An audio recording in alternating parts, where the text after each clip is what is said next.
네, 돈이 되는 투자 컬럼 하나대투증권 청담금융센터의 박문환 이사 연결해 보겠습니다.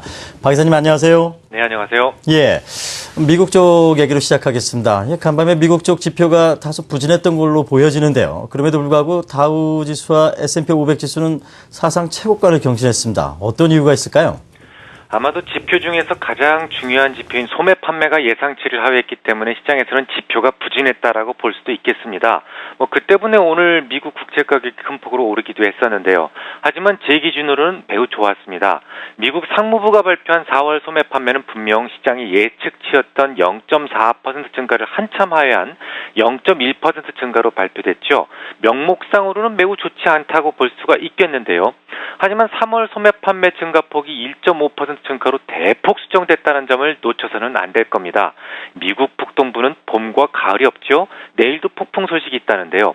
특히 올해 너무 추웠던 것이 1월과 2월에 소비를 잔뜩 움츠리게 만들었습니다. 하지만 소비를 계속 중단할 수는 없고 언젠간 해야 되죠. 조금 날씨가 풀리자 3월에는 억눌려 있던 소비가 터지면서 생각지도 못했던 소비의 증가가 있었던 것이죠. 결국 3월 소매 판매가 갑작스럽게 증가하면서 4월 소매 판매 증가율이 상대적으로 좀 작게 보였던 겁니다. 물론 난방유 가격 상승분이 개입되긴 했습니다만 액면상 3월의 상승폭은 2010년도 3월 이후 최대폭이었죠.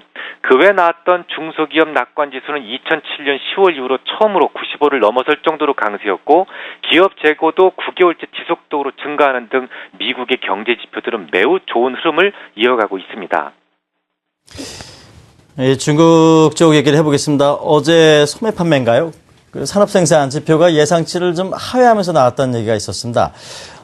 각종 기관이나 전문가들도 중국 경제가 이거 굉장히 좀 안 좋을 것이라는 지적도 많이 나오고 있고요. 그렇지 않을 것이라는 또 자신감을 내비치는 것도 있습니다.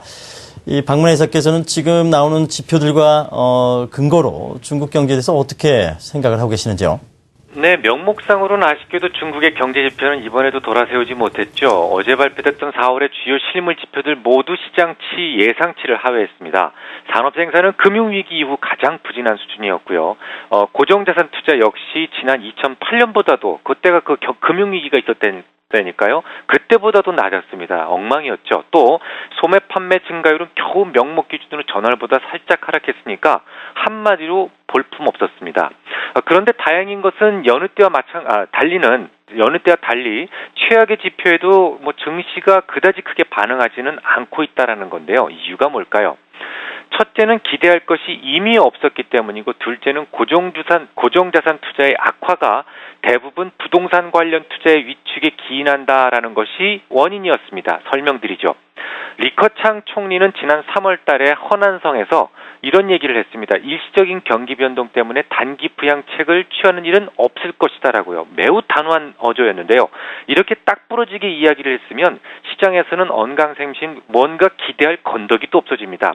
여기에 지난 주말 시진핑 주석도 한몫 거들었죠. 중국은 현 추세의 성장 특성에 기반을 둔 뉴노멀 여건에 적응함으로써 신뢰를 키워야 된다라고 언급했는데요.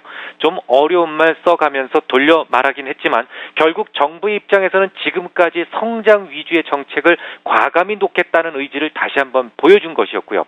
이것은 시장으로 하여금 경제 지표의 후퇴를 어느 정도 감수해야 된다라는 생각을 갖게 할 수 있었습니다. 지표에 대한 시장의 기대치가 매우 낮으니 중국 지표가 나쁘다라는 것이 더 이상 악재가 아닌 것이었죠. 그럼 이번에는 고정자산 투자가 급감한 이유를 설명드리죠.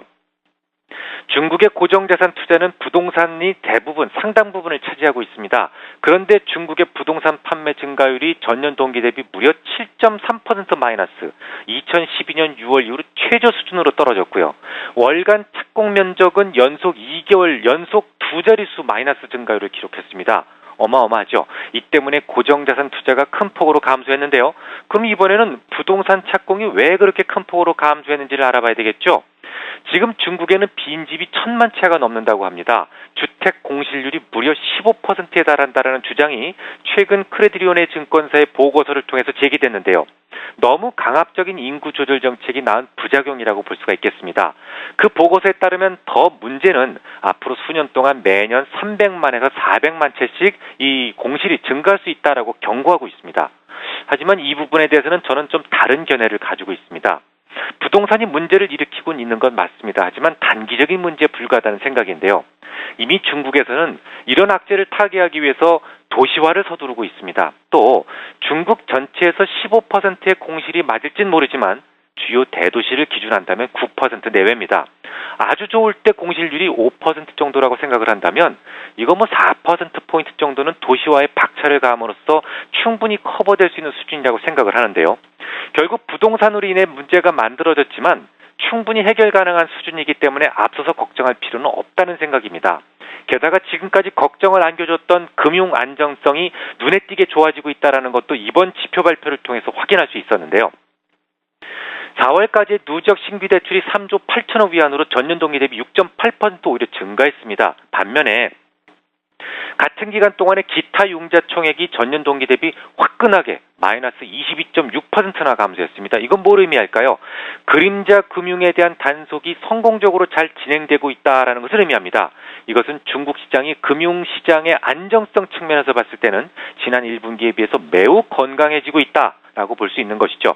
전체적으로 종합해보면 중국의 지표 발표를 통해서 부동산의 단기 공급 초과가 고정자산 투자의 악화로 이루어졌지만 도시화를 통해서 아픈 부분은 이미 수습하는 중이기 때문에 개선의 여지가 충분합니다.